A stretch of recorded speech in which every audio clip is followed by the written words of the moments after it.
Hello to all my friends and family, and welcome to Jim's 5am Club. It's lunchtime, it's Friday, day before the weekend. The weather's a bit overcast, but at least the rain has stopped.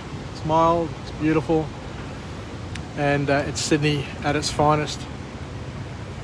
What I want to do today is just go through a book summary again, and today's book summary is entitled Great at Work by Morten Hansen. So it's a book which I guess talks about how to become more effective at what you do, regardless of what you do. There are some tricks that we all need to incorporate in terms of time management and productivity hacks. And this author in this book touches on a few of them. So what I might do is just go for a bit of a walk and talk, because it is a beautiful day. The rain's gone away. So I'll just go over here to the International Passenger Terminal and see what we can pick out of this book. So the first key point that the author makes is that many people work dumb because they don't know how to work smart, is the simple sort of message from this author. So at the end of the day, and we've seen it time and time again, we've worked in a number of organisations throughout the years, and every now and then you do come across some people who are just miles ahead from their peers from a productivity perspective, and you always ask yourself, you know, they've gone to the same school as everybody else, they've gone to the same university, they may have even grown up in the same family as their brothers and sisters and cousins, and, you know, having been surrounded by the similar sort of environment. But some people are a standout. Some people just know how to get things done with the minimal of fuss and produce outstanding results time in and time out. So this book here is all about gaining some insights on peak performance, on individual peak performance, and see if there are some lessons that we can incorporate into our daily schedules to help each and every one of us become a champion in our field of endeavour. So the author talks about the fact that being successful doesn't imply working overtime and putting in massive hours and risking burnout. I was at a meeting this morning, and one of the union officials there says that, yeah, by all means, you know, push in our lives, push to get a project done, push to do this and push to do that. But eventually, something will break. Someone will get injured. There will always be a consequence to pushing hard and pushing things to a limit. Be it, you know, relationship problems, health problems, accidents. Who knows where it'll end up? But the author, or the person giving that presentation at work today, the union official, said that in his experience, something always happens. So to be on the lookout, because working hard and working long hours is a bit of a trap. Because when you work long and hard, you know, you get caught up. You get caught up in the motivation, the pats on the back, all the sweet talk, all the chances of showing off in front of your peers. But sooner or later, you know, you'll be neglecting the things in your life which probably matter as much, if not more, than your career, I guess, is the message from this author. So we mustn't, or we should try and minimise the neglect that we have on our health, our private life, and all the other aspects of our life wheel, our religion, our spiritual, our personal endeavours, you name it. You know, if you focus too much on the one thing, there is neglect in all other areas of your life. And we mustn't under any circumstances, get sucked into the false stereotype that in order to be a high achiever, you need to basically be a hard worker and spend lots and lots of hours at work. Because what I have found over the years is that the high achievers that I've worked with are the ones who set limits in terms of how much time they're going to contribute. And they delegate and step away so that they don't have a total collapse in other aspects of their lives. They don't have a marriage breakup, they don't have issues with their children and all the other things which go with working long and hard and just putting everything into your work. Because at the end of the day, especially these days, you can achieve work-life balance because we've got technology, we've got tools, we've got COVID-19, which is teaching us a new way of operating, a new way of working, a new way of leveraging all the technology that we've got. And we, most importantly, need to become selective. I think the big lesson from this book is that not only do we need to prioritize the things we do, but we need to be very, very selective with what we do and how much effort we put into it so that we don't create a dysfunctional work ethic which eats at all the other good things that we need to do in our lives in order to feel fulfilled. So as I said before, as I alluded to, it's more than just prioritizing. It's being selective with effort. And the author describes it in a way which is spectacular. He says that the important thing is to do less than obsess. Obsess with what you've chosen to do so that you get the biggest bang for your buck. Be selective about your goals, ideas, and collaborations. Don't be there for everybody because you'll be taken for granted, you'll be taken for a run. And I've worked for many of the best corporations in the world. I've worked very, very hard, long hours, contributed, teamed, and tried to help as many people as I could along the way. But before you know it, it's all forgotten. So as the author says, you're better off bringing down the shutters and minimizing what you're doing. Be selective with your goals, your ideas, and who you work with, and do less and then obsess. Make the most of that impact. So the author then goes on to say that it's important for us to do what we love with purpose, even if it means redesigning your work. And we should always try and live with the attitude of continuing to grow and develop and to learn.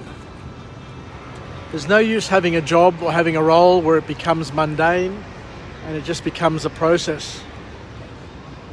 We need to be passionate, deeply passionate with what we do, but not to the point where we fall so much in love with it that we forsake all other things in our lives, like our family, our friends, ourselves, our health, our education, our future, our parents. You name it. There's a lot to life that we need to balance, and anybody can be successful at one thing. But at the end of the day, isn't it much better to be able to look back over your life and not to have a litany of disasters?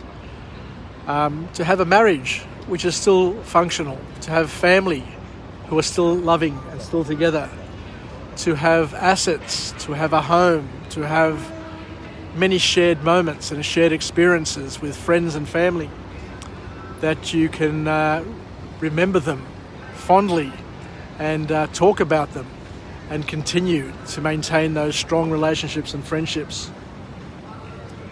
And it's important to understand that fascination alone doesn't suffice. Only people who adopt the P-squared approach and match passion with purpose are able to perform greatly. We need to always add value, because it's only through adding value, significant value, not just being there and ticking the box.